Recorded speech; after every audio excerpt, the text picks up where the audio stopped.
Hello good evening everybody, my name is Shubham Jagdish and welcome back to the channel. तो ये video कमाल का होने वाला है अगर आप अपनी प्रिपरेशन कर रहे हैं 2023-24 बोर्ड एग्जाम के लिए, जो कि शुरू हो जाएंगे in the month of February और शायद इस बार कुछ दिन जल्दी, बिकॉज 2024 में इंडिया में इलेक्शंस होने जा रहे हैं पीएम कैंडिडेट के लिए।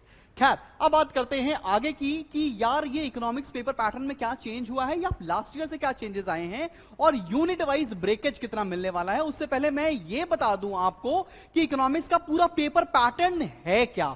इस पूरे पेपर पैटर्न को 3 पार्ट में डिवाइड किया गया है, सेक्शन ए, सेक्शन बी और सेक्शन सी। अगर आपके स्कूल में इन सेक्शंस के हिसाब से पेपर नहीं बनकर आ रहा है, इसका मतलब आपकी करेक्ट तरह से प्रिपरेशन नहीं कराई जा रही है, कहीं ना कहीं आप प्रॉब्लम फेस करने वाले हो।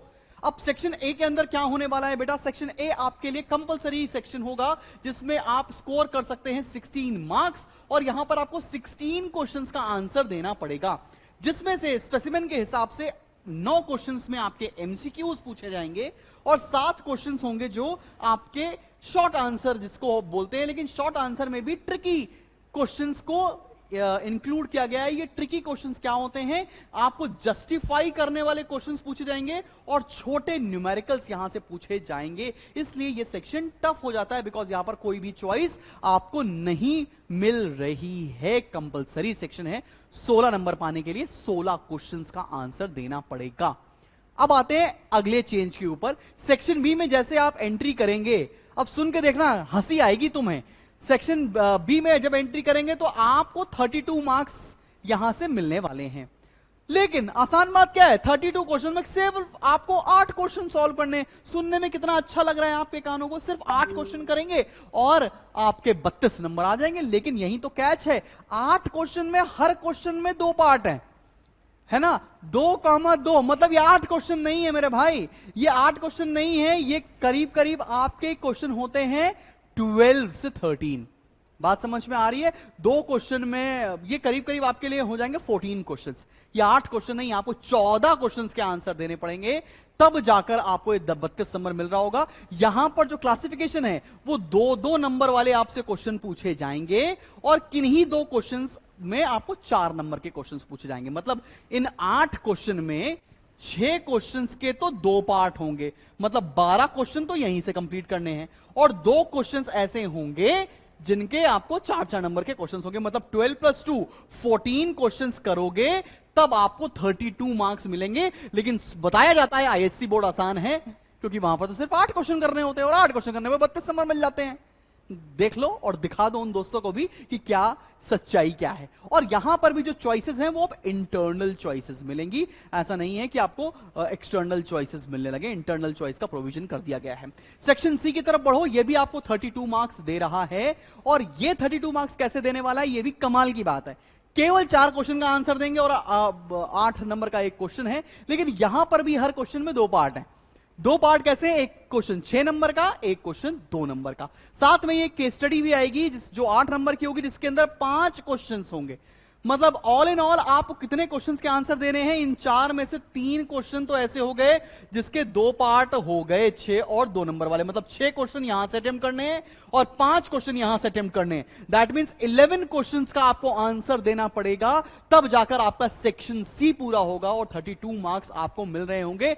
याद रखना, सेक्शन सी में केस स्टडी में कोई चॉइस नहीं आती है, ठीक है ना, तो केस स्टडी तो करनी पड़ेगी आपको। तो मैक्रो के पोर्शन से अक्सर केस स्टडी पूछी जाती है, balance of payment, foreign exchange, fiscal policy, वो चैप्टर्स आपको बहुत अच्छे से पढ़ना है, इसीलिए हम धीरे धीरे सिलेबस कंप्लीट करा के माइक्रो का सिलेबस कंप्लीट कर रहे हैं। अब आते हैं हम उसका जिसका सबसे ज्यादा इंतजार है हमें, रिवाइज्ड जो हमारे पास मार्किंग स्कीम आई है, यूनिट वाइज वेटेज आया है, उसको देख लेते हैं। बाबा है ये क्या, माइक्रो इकोनॉमिक्स की अगर हम बात करें तो 40 नंबर का वेटेज है।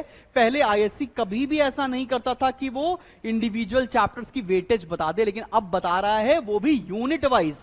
डिमांड इलास्टिसिटी ऑफ डिमांड और सप्लाई इलास्टिसिटी ऑफ सप्लाई मिला के 16 नंबर मिलने वाले हैं। अगर आप फ्रैंक की बुक फॉलो कर रहे हैं तो इसके हिसाब से चैप्टर नंबर ये हो गया आपका 2, फिर हो गया 4, फिर हो गया 5, 2, 4, 5 मिलाकर आपको 16 नंबर देंगे। काफी बड़ा वेटेज है ये। उसके बाद आते हैं चैप्टर नंबर 6 जो कि मार्केट मैकेनिज्म है, कॉस्ट ऑफ प्रोडक्शन फंक्शन और कॉस्ट एंड रेवेन्यू, ठीक है ना।